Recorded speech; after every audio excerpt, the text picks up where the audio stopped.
दोस्तों, रोज़ की तरह अन्य लिखनी ब्लॉग में सबका हार्दिक स्वागत है। सबके मंगल भविष्य की कामना के साथ आज के प्रसंग में दोस्तों रामचरितमानस के बालकांड में नील पर्वत के शिखर के समान विशाल शरीर वाले उस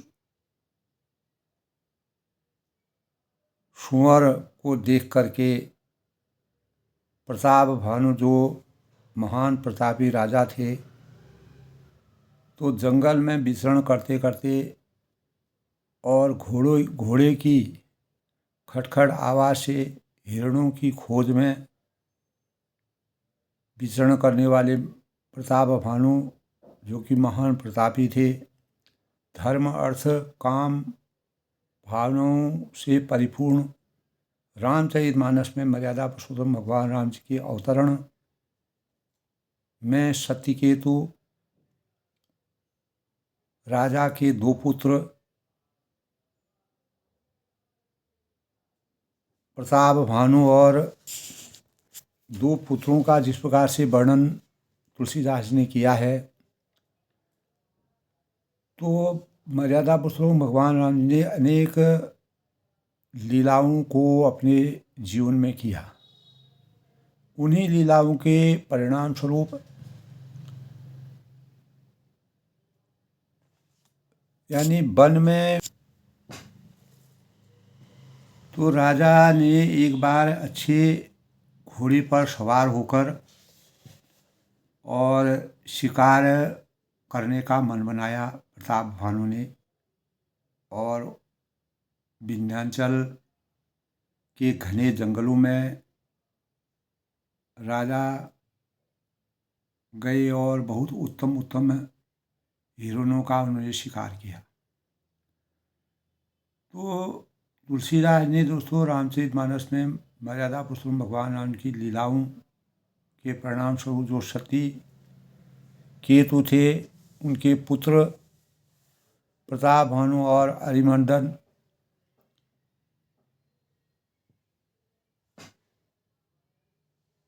तो राजा का स्वरूप जो है बहुत ही प्रभावशाली था और राजा का हित करने वाला और शुक्राचार्य के समान बुद्धिमान धर्मरुचि नाम के जो उनके मंत्री थे, उनकी सलाह के अनुसार राजा अपने कार्यों का निर्वहन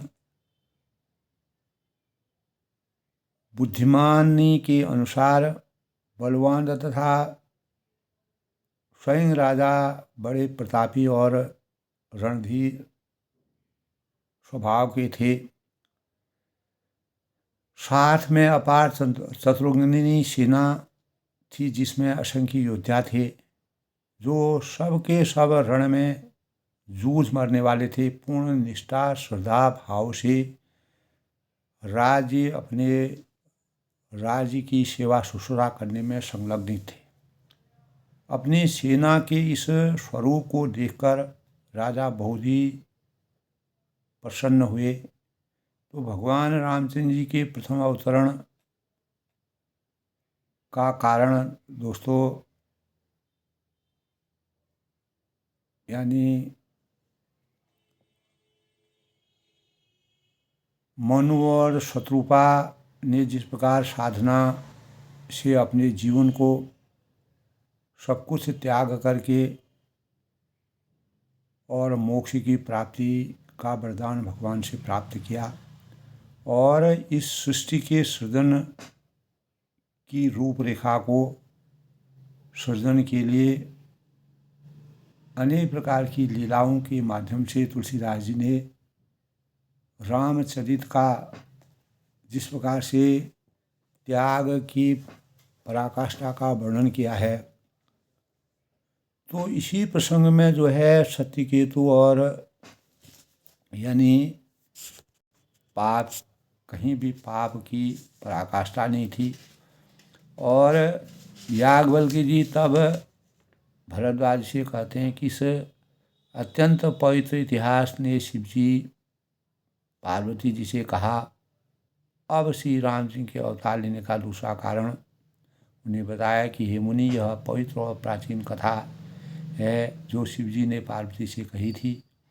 संसार में प्रसिद्ध एक केकई देश है जिसमें सत्यकेतु नाम के राजा राज्य करते थे और वह धर्म की धुरी को धारण करने वाले थे, नीति की खान थे, तेजस्वी थे, प्रतापी थे, सुशील थे, बलवान थे और उनके 2 वीर पुत्र थे। और जो ज्येष्ठ पुत्र थे उनका नाम प्रतापधन था और जो छोटे पुत्र थे उनका नाम अरिमर्दन था।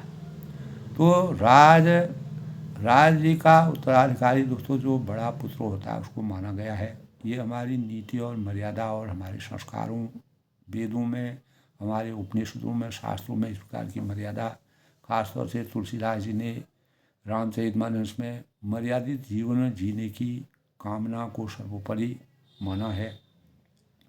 तो भाई भाई में बड़ा प्रेम था, सौहार्द था और प्रतापधन जो हैं बहुत ही यानी अपार शक्तिशाली थे और पर्वत के समान अटल उनका व्यवहार था, दृढ़ संकल्पित थे, भाई भाई में बड़ा मेलजोल था और समस्त प्रकार के जो सांसारिक माया, मोह, छल, कपट इत्यादि से इनसे विरक्त थे। और ज्येष्ठ पुत्र को राज्य तब सत्यकेतु ने दे दिया और भगवान के भजन यानी भगवान के भजन के लिए सबको तो भगवान को का ने उनको बल की प्राप्ति की। तो जब प्रतापभानु राजा बन गए, सत्यकेतु पिताजी के कहने पर उनको राजा बना दिया गया, तो देश में उनकी दुहाई फिर गई और वह वेद में बताई हुई विधि के अनुसार उत्तम रीति के प्रजा का पालन करने लगे और उनके राज्य में पाप कहीं भी लेश मात्र भी पाप नहीं था। तो जिसके प्रभाव और शुद्धिकरण के भावों का जब संचार हुआ तो राजा का हित करने वाले, शुक्राचार्य के समान बुद्धिमान, धर्म में रुचि रखने वाले उनके मंत्री और बुद्धिमान थे और बलवान तथा वीर भाई के साथ स्वयं राजा भी बड़े प्रतापी थे और रणवीर थे, क्योंकि सत्यकेतु खुद ही मान मर्यादा को मानने वाले और सृष्टि में कैसे मर्यादित ढंग से जीवन यापन किया जाता था उसके धनी थे। तो साथ में अपार उनकी ऐसी सेना थी जो अपने राज्य के लिए समर्पण की भावनाएं थीं, असंख्य योद्धा थे जो सबसे रण में जूझ मारने के लिए उत्सुक रहते थे, तैयार रहते थे हर समय। तो राजा बहुत प्रसन्न हुए और घमासान नगाड़े बजाते हुए राजा के सिंहासन का यानी राजा उनको राज तिलक उनको दे दिया गया, तो दिग्विजय के लिए सेना सजाकर सब राजा शुभ दिन मुहूर्त साध कर और डंका बजाकर अनेक प्रकार से जो है नगर में केतकी नाम का जो नगर था वहाँ पर अपार शोभा और जहाँ तहाँ बहुत सी लड़ाइयाँ राजा ने की और जो छोटे मोटे राजा थे सर्वों पर बलपूर्वक अपना आधिपत्य स्थापित कर दिया और उनको 7 द्वीपों में भूमि खंडों में बस उनका यश मान मर्यादा अपनी भुजाओं के बल से 7 द्वीपों यानी भूमि खंडों को वश में उन्होंने अपने अधीन कर लिया और राजा ने छोटे मोटे दंड दे करके और सभी राजाओं को मुक्ति प्राप्त की और संपूर्ण पृथ्वी मंडल का उस समय प्रतापभानु ही एकमात्र ऐसे पहलवान राजा थे जो पूरे उस क्षेत्र में यानी पूरे संपूर्ण राजाओं में विशाल थे, शौर्य वाले थे, प्रभुत्व वाले थे। तो स्वबस विश्व करि बाहुबलो निजपुर कीन प्रवेश अर्थ धर्म कामादि सुख सेवक समय नरेश। तो संसार भर को तुलसीदास ने दोस्तों रामचरितमानस के बालकांड में मर्यादा पुरुषोत्तम भगवान राम जी का कैसे अवतरण हुआ, मानव रूप में वो कैसे आए, तो किसी भी चीज़ के आगे पीछे एक इतिहास बनता है, एक रचना बनती है, उसी के अनुसार इस सृष्टि का सृजन होता है। जैसे जैसे हम आगे को अपना जीवन बिताते रहेंगे तो सृष्टि अपने स्वरूप को बदलती रहती है, तभी इतिहास की रचना होती है और हमारे आने वाले जो भावी लोग हैं वो उनसे प्रेरणा लेते हैं। तो संसार को अपनी भुजाओं के बल से के वश में मनु और शत्रुपा हुई, उसके बाद यानी सत्यकेतु नाम के राजा हुए और उसके बाद उनके दो पुत्र यानी प्रताप भानु और अरिमर्दन हुए। और प्रताप भानु ने अपने शासन को किस प्रकार से विराजमान किया, कैसे अपने प्रभुत्व का, तो जब तक सृष्टि में सुंदर भावों का यानी वह परोपकारी थे, प्रजा का हित करने वाले थे और संसार भर को अपनी भुजाओं से उन्होंने अपने वश में करके राजा को अपने नगर में प्रवेश किया। तब वह जो है सब राजाओं से अपना आधिपत्य उन्होंने राजाओं से अपना सब राजाओं को अपने वशीभूत करके उनको छोटी मोटी दंड दे करके उनको छोड़ दिया। तो राजा अर्थ धर्म और काम तीनों के अनुयायी थे, तीनों को मानने वाले थे और सुखों को समय समय पर अनेक प्रकार के सुख भोगों का निर्वहन करते थे।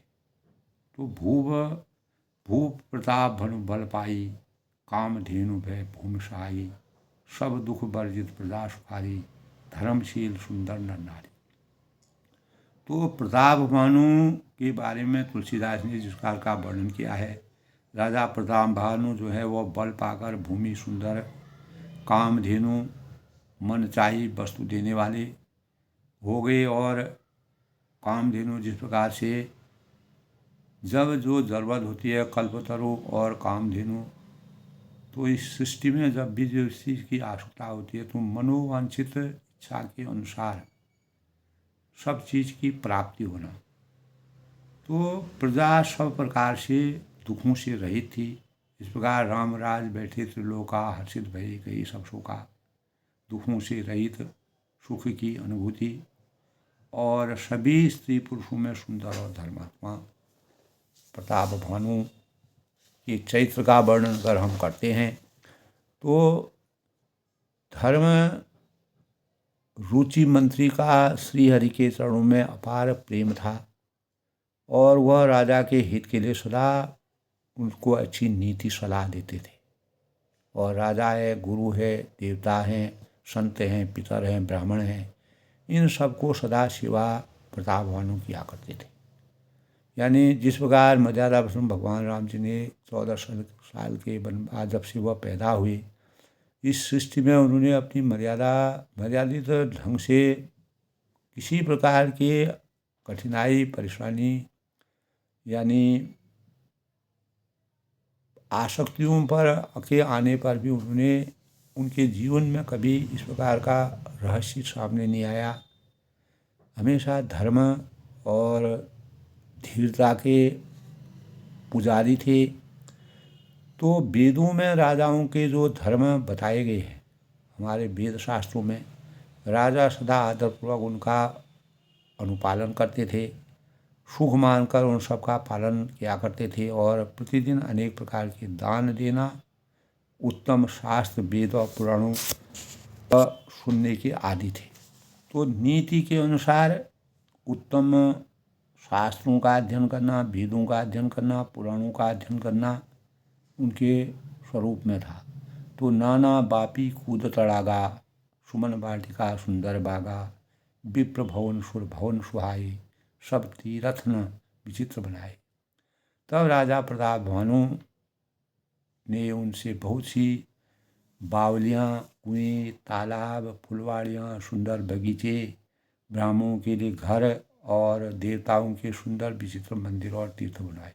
यानी इसको कहते हैं शुभ कार्यों की तरफ अपनी इच्छा को जारी रखना और मानव चेतना में सुंदर भावों का सृजन करना। तो जहाँ लगी कही पुराण श्रुति, एक एक सब जाग, बार सहस्त्र सहस्त्र अनुभव की सहित अनुराग। वेद और पुराणों में दोस्तों जितने प्रकार के भी यज्ञ होते हैं, तप होते हैं, राजा ने एक एक करके उन यज्ञों और प्रेम सहित हजार हजार बार उनका निर्वहन किया।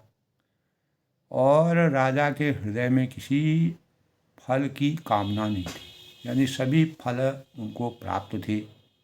और राजा बड़ा ही बुद्धिमान और ज्ञानी थे। वह ज्ञानी राजा कर्म मन और वाणी से मनसा वाचा कर्मणा से जो भी धर्म कहता है, धर्म की नीति जो कहती है, हमारे वेदों की, हमारी उपनिषदों, हमारे ग्रंथों की जो नीति करती है, भगवान वासुदेव को अर्पित करते थे। तो एक बार वह राजा अच्छे घोड़े पर सवार होकर तब उनका मन बना और शिकार करने के लिए जंगल की तरफ गए। तब वह विंध्याचल के जंगलों में गए। वहाँ उन्होंने बहुत उत्तम हिरण मारे और राजा ने फिरत विपिन नवदीप बराहो। तब राजा ने वहाँ अनेक प्रकार के जो है वन में फिरते हुए सुअर देखे और एक सुअर उन्होंने ऐसा देखा जो दांतों के कारण वह ऐसा दिख पड़ता था। उनकी छवि जो है चंद्रमा को ग्रस कर मुंह में पकड़कर राहु, यानी राहु वन में आ छिपा हो, इस प्रकार का एहसास उसके जीवन से उसको देख करके लग रहा था। तो राजा जंगल में शिकार कर रहे थे, तो चंद्रमा बड़ा होने से उनके मुंह में समाता नहीं है, ऐसा उसका शरीर था, मानो क्रोध बस वह भी उसे उगलता नहीं था।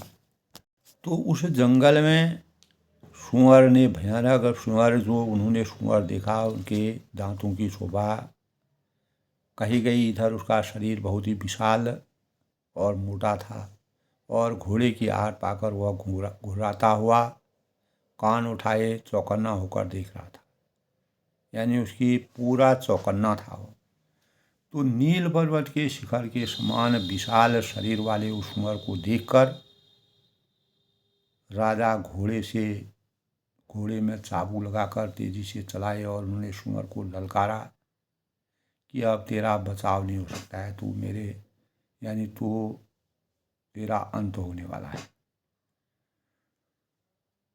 तब इस प्रकार का संकल्प जब उन्होंने इस रूप में वह उनको नील पर्वत के शिखर के समान विशाल शरीर वाले उस सुअर को जब राजा ने देखा, तो राजा घोड़े को चाबुक लगाकर बड़ी तेजी से चले और उन्होंने सुअर को ललकार कर कहा कि तेरा अंत अब निश्चित है।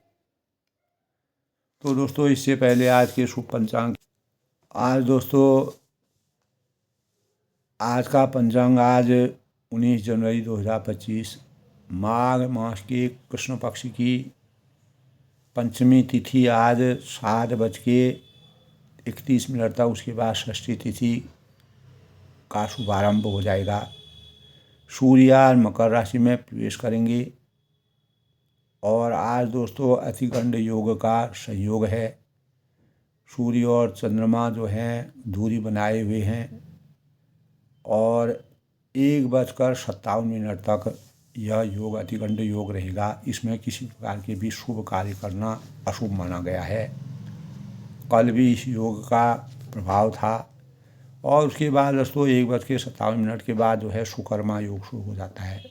सुकर्मा योग शुभ कार्य होता है और उसके बाद करण तैतिल 7:31 तक और उसके बाद 8:42 तक तैतिल और घर बणिज, यानी आज का दिन 1:57 के बाद जो है शुभ कार्यों की शुरुआत की जा सकती है। आज के अभिजीत मुहूर्त की बात करें शुभ मुहूर्त की, तो 12:16 से 12:59 तक। और अमृतकाल आज दोस्तों 9:29 से 11:16 तक। ब्रह्म मुहूर्त जो है 5:37 से 6:25 तक। आज का राहु काल, जिस दौरान किसी भी शुभ कार्य को करना वर्जित माना गया है। कोई भी शुभ कार्य आज शुरू नहीं कर सकते। 4:29 से 5:49 तक अपराह्न। और सूर्योदय आज दोस्तों 7:17 और सूर्यास्त जो है 5:49। तो इस प्रकार दोस्तों आज के शुभ पंचांग के भावों का संयोग है। आज भगवान सूर्य यानी रविवार का दिन है। रविवार का दिन विश्राम का दिन माना जाता है। भगवान सूर्य की उपासना करने का, भगवान सूर्य को जल अर्पित करने का। भगवान सूर्य में अनेक प्रकार के चमत्कारिक पदार्थ होते हैं। सूर्य एक प्रकार से हमारे लिए वरदान के समान है, जो पूरी सृष्टि में प्रकाश के मानक और चमत्कारिक देव माने गए हैं। और 5 देवों में सूर्य भी सबसे प्रभावशाली देवता माने गए हैं, ग्रह माने गए हैं। और यह लाल पुंज के समान इनका पिंड के अनुसार इनका आकार है। सौर मंडल में सूर्य बहुत ही प्रभावी और प्रत्यक्ष देवता माने गए। जो भी खगोल शास्त्री सूर्य के प्रभाव को पृथ्वी और चंद्रमा दोनों पर मानते हैं, यानी सूर्य के प्रभाव से पृथ्वी और चंद्रमा दोनों का रहस्य है। यह पृथ्वी दोस्तों पूरा चमत्कारिक जो होती है, और सूर्य चंद्रमा में जो प्रकाश होता है वो सूर्य के सौजन्य से होता है। सूर्य वैज्ञानिक दृष्टि से अगर देखें, सूर्य में अनेक प्रकार के चमत्कारिक पदार्थ होते हैं जो आपस में टकरा करके पूरे सृष्टि को जो है प्रकाशमान बनाते हैं, रात दिन का निर्माण करते हैं। और यह अपने चक्कर में, अपने गति में गतिमान रहते हैं। ज्योतिष के अनुसार दोस्तों सूर्य सिंह राशि का स्वामी माना गया है। और जन्म कुंडली में उच्च का सूर्य राज सम्मान का दाता होता है। और कुछ विद्वान श्री राम के अवतार में सूर्य का तेज का अंश समाहित मानते हैं। भगवान रामचंद्र जी ने जब रावण पर विजय प्राप्त की थी, तो उनको जो तेज प्राप्त हुआ और देवी से जो शक्ति प्राप्त हुई, उसी के परिणाम स्वरूप रावण को उन्होंने रावण की नाभि में अग्निबाण मार करके रावण का वध किया, जो अनेक प्रकार के अत्याचारों से ग्रस्त और राक्षसी माया में भगवान को अवतरण लेकर के उनको वध करना पड़ा। आज के प्रसंग में भगवान के अवतरण का ही प्रसंग है। तो सूर्य आराधना विशेष रूप से रविवार को ही की जाती है। और इस आराधना से शारीरिक और मानसिक विकार हमारे दूर होते हैं और मस्तिष्क का विकास होता है। यानी स्तुति, बाल रवि दर्शन और उपयुक्त मात्रा में जप करना, गेहूँ, गुड़, कमल, पुष्प, केसर, लाल चंदन, लाल वस्त्र, तांबा, रोली, चंदन, सोना, माणिक भी दोस्तों भगवान सूर्य को अर्पित किया जाता है, दान दे सकते हैं। जो ज़रूरतमंद लोग हैं तो वही दान जो है पुण्य का कहला जाता है। आराधना के लिए प्रातःकाल सूर्य उदय के लगभग 1-2 घंटे पहले जग करके नित्य कर्म करने के बाद सूर्य भगवान की आराधना करनी चाहिए। सूर्यास्त के उपरांत तो कुछ भी खाना वर्जित माना गया है। व्रतधारी दोपहर के बाद मीठी चीज़ों का सेवन कर सकते हैं। भोजन सोमवार को प्रातः सूर्यार्घ देने के बाद ही रविवार का व्रत पूर्ण माना गया है। तो सूर्यदेव का वर्ण लाल होता है दोस्तों सनातन धर्म में।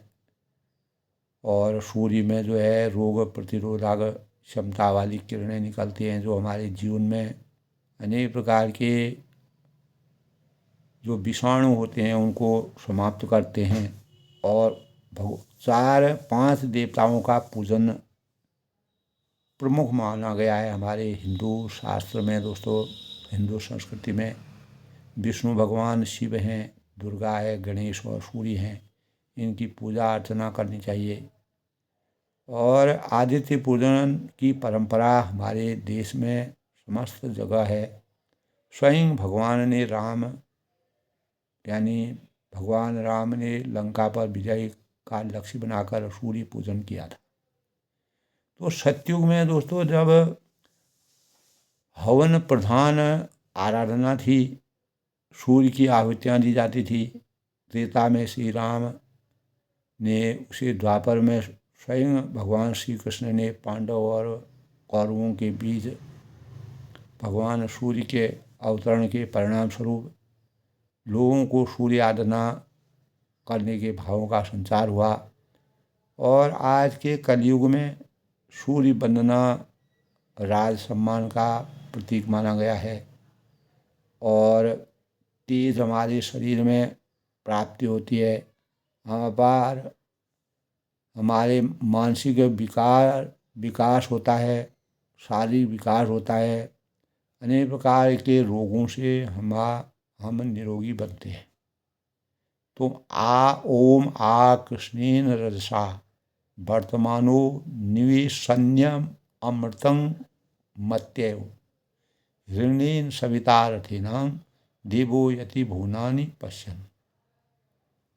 अनंत प्रकाशवान पापनाशक सूर्य देवता, आपका आवाहन करता हूँ। और हे तेजवान पापहर्ता सूर्य देव, आप हमारी पूजा में, हमारे जप में, हमारे नाम जप में जपा कुसुमं संकाशं काशं काश्यपेयं महाद्युतं तमो हरि सर्व पापाग्नं सूर्यम आवाहन्यम। ओम विश्वानि देवो सहितो दुर्तान्य पराशुआ यद भद्रं तनाशु। यानी हे तेजवान पापहर्ता सूर्यदेव पधारें और इस सविता सूर्य भगवान जो अनिष्टों को दूर करने वाले और अभीष्ट को उपलब्ध करने वाले, उनकी हम वंदना करते हैं, आराधना करते हैं। और ऐसी भावों ने मर्यादा पुरुषोत्तम भावों से सुसज्जित होकर के मर्यादा पुरुषोत्तम भगवान रामचंद्र ने अपने भगवान सूर्य का तेज अगस्त ऋषि के द्वारा जो स्रोत था, उसके माध्यम से अगस्त ऋषि के द्वारा जो बुद्धि प्राप्त की थी, माँ दुर्गा जो शक्ति की प्रतीक होती है, उनके आशीर्वाद से भगवान मर्यादा पुरुषोत्तम भगवान राम जी को शक्ति प्रकट हुई। तभी उन्होंने रावण पर विजय प्राप्त करने में का आशीर्वाद प्राप्त किया, मानव रूप में अवतीर्ण होकर के। वैसे तो भगवान राम जी अंतर्यामी थे, ब्रह्मा विष्णु महेश जिनकी सेवा में हमेशा लगे रहते थे। और अनेक प्रकार के तुलसीदास ने रामचरित्र को लेकर के जो मानव चेतना को हमेशा यानी शुभता के भावों के साथ रहस्य से और साकार रूप में जिन भावों का वर्णन किया है, वही उनके अवतरण का, प्रताप भानु राजा का प्रसंग आज के रामचरितमानस के बालकांड में किया जा रहा है। आवत देख अधिक रव बाजी, चल्यूं बराह मरुद गति भाजी, तुरत कीन सर संधाना, मही मिल गए हूँ बिलोकत बाना। जब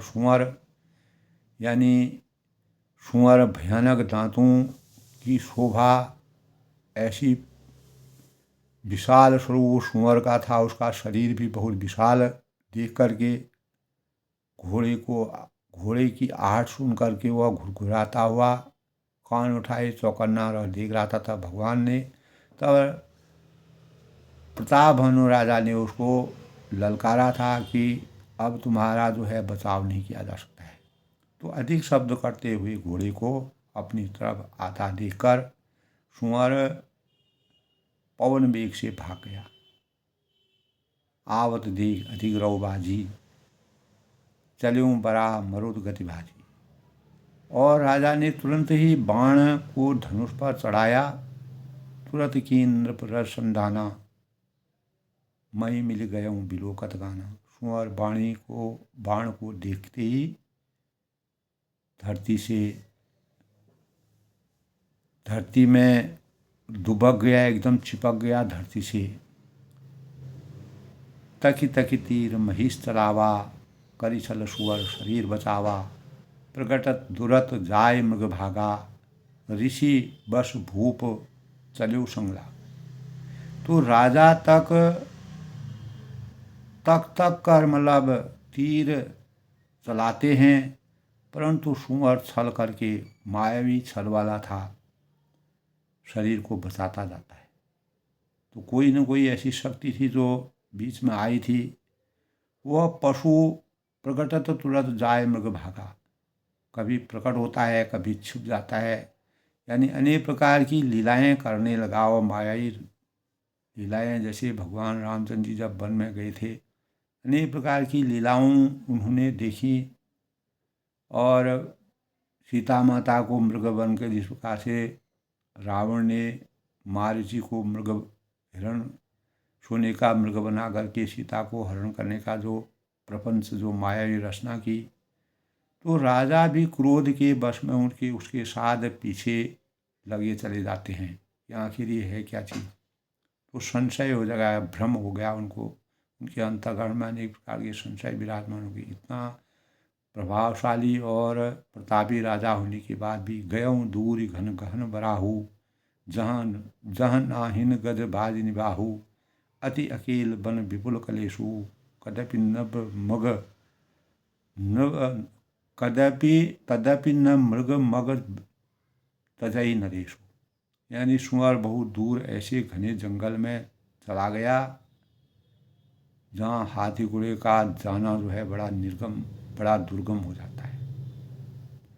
तो राजा बिल्कुल अकेले थे और अति अकेल बन विपुल कलेशु, और उनको जंगल में जो है वन में बड़ा क्लेश होने लगा।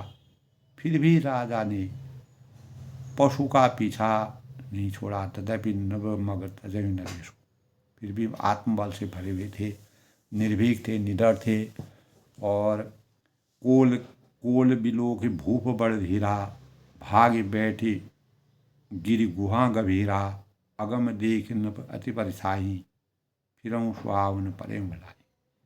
यानी कोल बिलो की भूप बड़ धीरा, राजा को बड़ा धैर्यवान देखकर सुअर ने कहा कि इस जंगल में मैं इनको इतना परेशान कर रहा हूँ, अनेक प्रकार के मायावी स्वरूप को लेकर के सुअर भागकर पहाड़ की एक गहरी गुफा में चला गया। राजा को देख करके उसने, और उसमें जाना कठिन देखकर राजा ने सोचा कि इस गुफा के अंदर कौन जाएगा। राजा को बहुत पछताकर लौटना पड़ा। अंततः राजा, जहाँ राजा जा ही नहीं सकते हो वहाँ घुस गया। उसमें मायावी शक्ति थी। तो उस घोर वन में, यानी फिरऊँ महावन पर्यों भलाई, उस घोर वन में रास्ता वह भूल गए। तो बड़ा घनघोर जंगल था। खेद खिन्न शुद्धित तुषित राजा बाज समेत। बहुत परिश्रम करने के बाद, अथाह मेहनत करने के बाद, थका हुआ और घोड़े समेत भूख प्यास से व्याकुल राजा खोजत व्याकुल शरीर सरो। नदी तालाब खोजते खोजते पानी बिना बेहाल हो गए। यानी उनको प्यास लग गई, थक गए। तो आगे क्या होता है दोस्तों, फिरत विपिन आश्रम एक देखा, तहाँ बस नपै कपट मन बेसा। जा सुदेश नपलीन छड़ाई, समर सेन तज गऊँ पराई। तो अब उन्होंने जंगल में फिरत विपिन आश्रम एक देखा। जब पूरे जंगल में उन्होंने इस प्रकार से सूअर ने उनको व्यतीत कर दिया था, वह प्यासे हो गए थे, तब वन में फिरते फिरते उन्होंने एक आश्रम देखा। तहाँ बस नपहि कपट मुनि बेशा, वहाँ कपट के मुनि बेश बनाए एक राजा रहते थे, और जिसका देश जासु देश नवलीन छड़ाई, जिसका देश राजा प्रताप भानु ने छीन लिया था।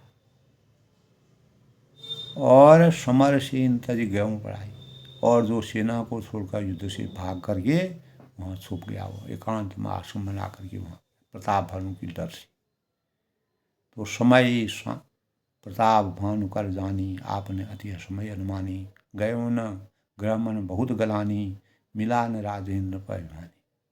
तो प्रताप भानु का समय अच्छे दिन जानकर और अपना कुसमय बुरे दिन समझकर का अनुमान लगाकर, आपने अति असमय अनुमानी, ऐसा अनुमान, ऐसा विचार, ऐसा सोचकर मन में उस राजा की बड़ी ग्लानि हुई, जो मुनि का वेश बना करके वहाँ पर रहने लगे।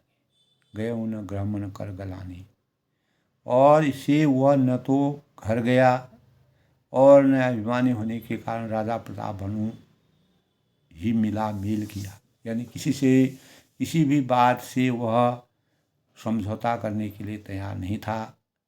और ऋषि उर मार रंक जिमि राजा, दैद्य की भांति मन ही मन को क्रोध को मारकर वह राजा तपस्वी के वेश में वन में रहता था। कहाँ एक राजा और कहाँ तपस्वी वेश में रहने लगा डर के मारे। विपिन बसहिता पस के साजा, राजा प्रताप भानु उसी के पास गए। तासु समीप गगन बकीना, उनके तुरंत पहचान लिया कि यह प्रताप भानु है, क्योंकि उन्होंने हराया था। वह उन्हीं के डर से जो है वह इस प्रकार से आश्रम में जाकर के वहाँ छुप गए। राव तुषित नहीं को जो पहचाना, देख सुबेश महामुनि जाना। तो राजा प्यासा होने के कारण, राजा जो है बहुत ही घनघोर जंगल में इधर उधर विचरण कर रहे थे, मृग हिरणों की तलाश में थे, तो वह बहुत ही व्याकुल थे। तो उसे उन्होंने राजा ने तो उनको नहीं पहचान सका, लेकिन उसने प्रताप भानु राजा को पहचान लिया। तो उतरि तुरग तय कीन प्रणाम, सुंदर वेश देखकर राजा ने उसे महामुनि समझा।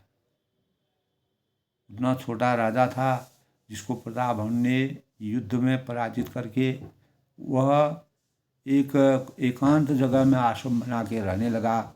तो उसने इस प्रकार की मायावी रचना रची, जिसके परिणामस्वरूप राजा को उसके सामने, प्रतापी राजा को उसके सामने झुकना पड़ा।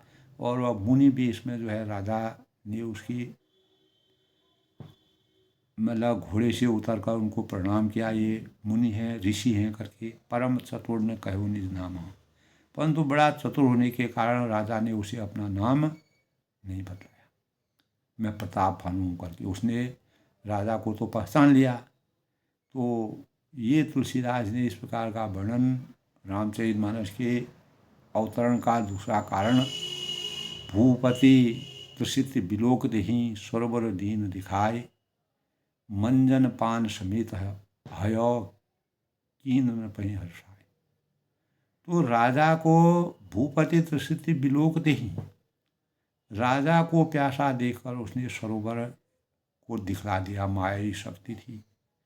और तेहि सरोवर दीन दिखाए, हर्षित होकर मंजन पान समेत कीन न पहि, हर्षित होकर राजा ने घोड़े सहित उनके स्नान करके जलपान किया। तो राजा ने वहाँ पर स्नान भी किया, जलपान भी है। अनेक प्रकार से जो थके थे तो उन्होंने सरोवर दिखाया, और सरोवर देख करके जो है वह मुनि के वेश में होने के कारण, मैं श्रम सकल सुखी न भयऊ, सारी थकावट मिट गई राजा की। जब राजा ने पानी और अपना हल्का फुल्का जो खाया तो राजा सुख की अनुभूति करने लगे। निज आश्रम तापस ले गया हूँ, तब तपस्वी उन्हें अपने आश्रम में ले गया। जो राजा ही था और राजा के वेश में वह तपस्वी बन गया। और आसन दीन रवि जानी, और सूर्यास्त का समय जाने का समय था, तो राजा को बैठने के लिए आसन दिया उन्होंने। फिर तपस्वी कोमल वाणी से क्या बोलता है, को तुम कस बन फिरऊं अकेले, सुंदर जुबां जीव पर हेले, चक्रवर्ती के लक्षण तोरे, देखत दया लागत मोरे। जानता था कि ये वही प्रतापभानु राजा था, लेकिन प्रतापभानु राजा उनको नहीं समझ पाए, लेकिन वह प्रतापभानु राजा को समझ गए। तो उन्होंने अपनी बुद्धि विवेक के कारण अपनी बुद्धि को जगाने के लिए, राजा को भ्रमित करने के लिए कहा कि को तुम कस बन फिरो अकेले, तुम कौन हो? सुंदर युवक होकर जीवन की परवाह न करके इतने बड़े, उसको मालूम था ये राजा हैं, वन में अकेले ही क्यों फिर रहे हो? चक्रवर्ती के लक्षण तोरे, और तुम्हारे चक्रवर्ती राजा के जैसे लक्षण देखकर मुझे बड़ी दया आती है। तो इसी संबंध में जब उन्होंने अपने भावों का वर्णन किया तो नाम प्रतापवन अवनीसा, तासु सचिव में सुनो मुनीसा, फिरत अहेरे पर्यों बुलाई, बड़े भाग देखूं पद आई। तब राजा को पता नहीं था, राजा सत्यनिष्ठ थे, वो किसी प्रकार की इस प्रकार की माई चीज़ें नहीं जानते थे। और उन्होंने मुनीश्वर जान करके उनको पूरा प्रसंग कहा। प्रतापभानु नाम का राजा है, मैं उसका मंत्री हूँ। नाम प्रतापभानु अवनीसा, तार सचिव में सुनो मुनीसा। और शिकार के लिए फिर से हुई राह भूल गया हूँ, और बड़े भाग्य से वहाँ आकर मैंने आपसे आपके चरणों के दर्शन पाए हैं। यानी राजा ने पूरी निष्ठा और श्रद्धा भाव से, उस मुनि ने जो राजा के वेश, राजा था और मुनि के वेश में जंगल में डर के मारे निवास कर रहे थे। हम कहाँ दुर्लभ दरस तुम्हारा, जानत हूँ कसु फल होने हारा, कह मुनि तात भयों अधियारा, जो जन सत्तरी नरक तुम्हारा, नगर तुम्हारा, जो जन सत्तरी नगर तुम्हारा। यानी हम कहाँ दुर्लभ दर्श तुम्हारा, हमें आपके दुर्लभ दर्शन कहाँ से हो सकते हैं। इससे जान पड़ता है कि कुछ भला होने वाला है, कुछ शुभ होने वाला है, इसी शुभ होने वाला है। तो हमें आपका दर्शन दुर्लभ था, और इससे जान पड़ता है कि कुछ भला होने वाला है, शुभ शकुन है। तो मुनि ने कहा, हे तात, अंधेरा हो गया है तुम्हारा नगर, यहाँ से 70 योजन दूर है। तो निशा घोर गंभीर बनो, पंथ न सुरऊं जान, बसों आज अस जान तुम, जाय हूँ भूत बिहान। तब सुजान सुनो, राजा से उन्होंने कहा कि अंधेरी रात है, घना जंगल है, रास्ता नहीं है, ऐसा समझकर तुम आज यहीं ठहर जाओ, यहीं रुक जाओ, और सवेरा होते ही तुम चले जाना, क्योंकि दूरी बहुत हुई है, रात बहुत हो गई है। तुलसी जैसी भऊ व्यता, तैसी मिलन सहाय, आपन आवई ताय पई, ताई तहाँ लो जाए।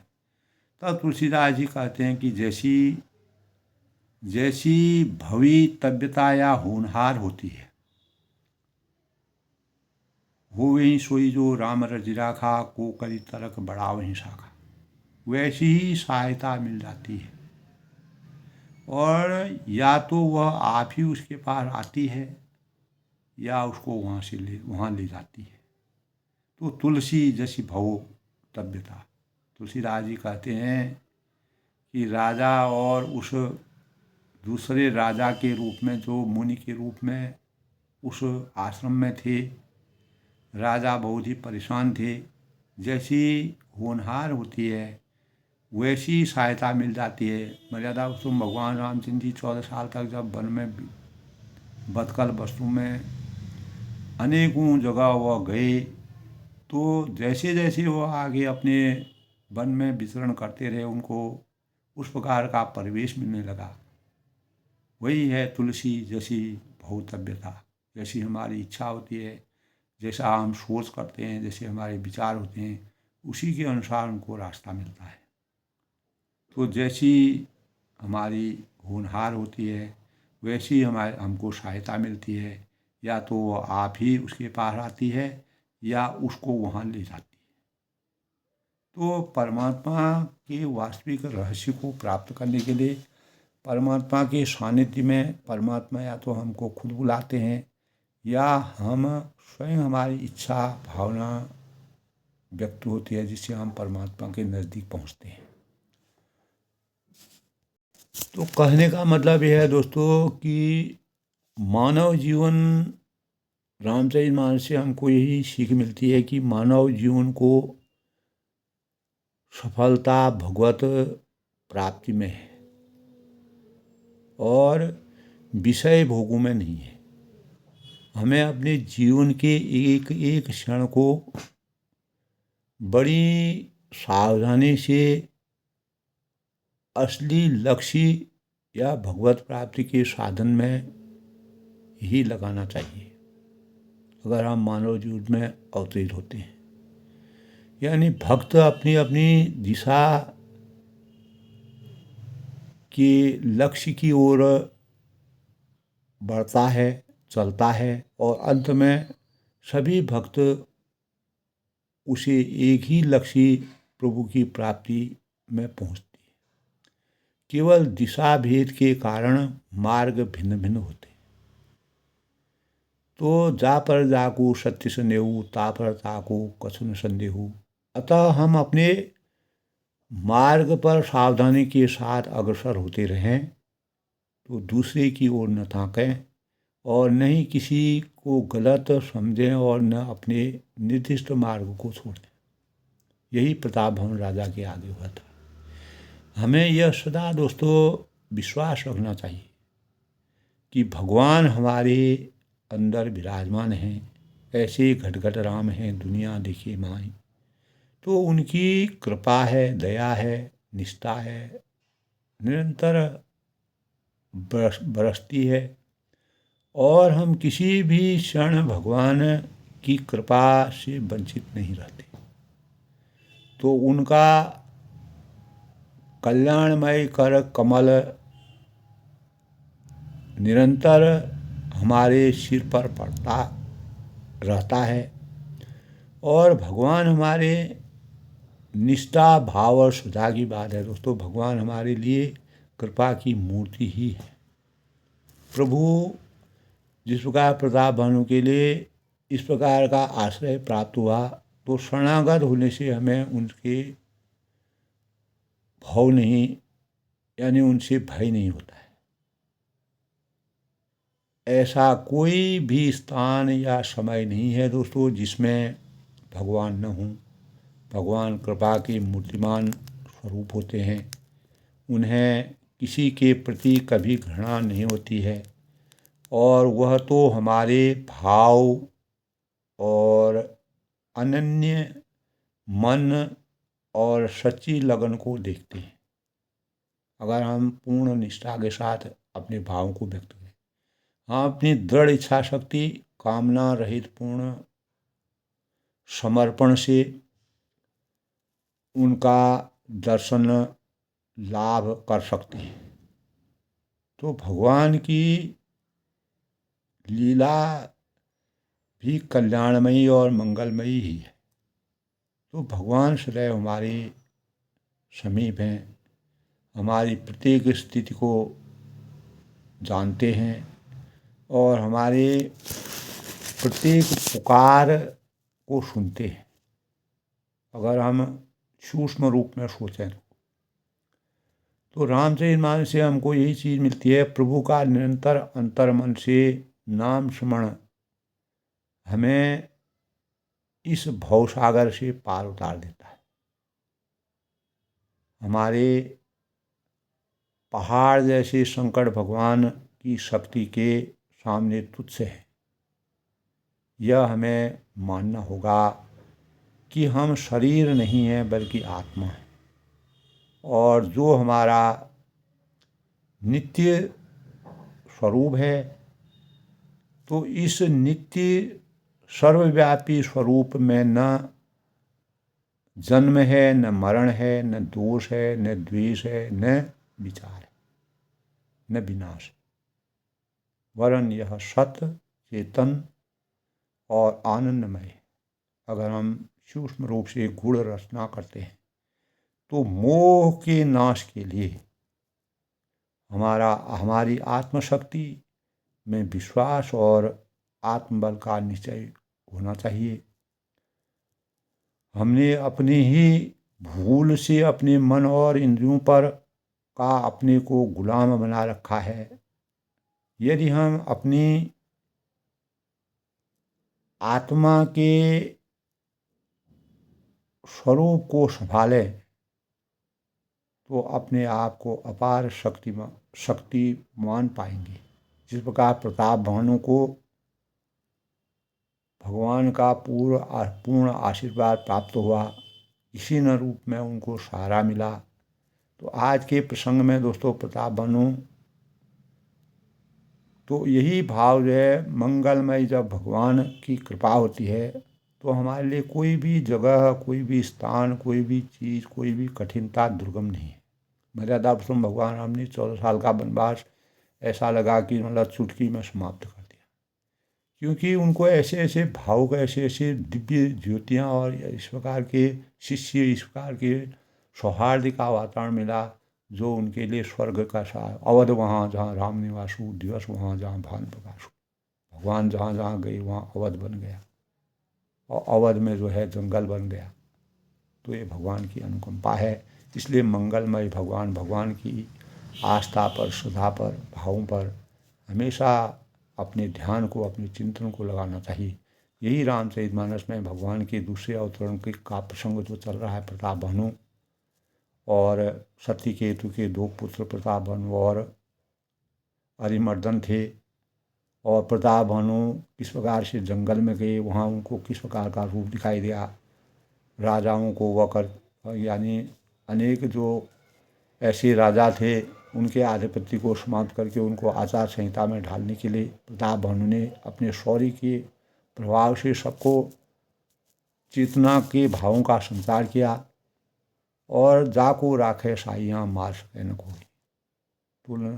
तो यही भगवान का आशीर्वाद होता है। तो आज के रामचरितमानस के प्रसंग में मैं सबके मंगल भोज की कामना करता हूँ। सब सुखी रहें, खुश रहें, रामचंद्र जी की कृपा सभी पर बनी रहे और हमारे अंतःकरण हमारा राममय बने। यही सबसे अपेक्षा है, यही भगवान से सबको अपेक्षा करनी चाहिए। भगवान में निष्ठा, श्रद्धा, भावों का सृजन बनाए रखें। जीवन अमंगल से मंगलकारी बन जाएगा। सब लोग सुखी रहें, खुश रहें। अपनी वाणी को विराम देता हूँ।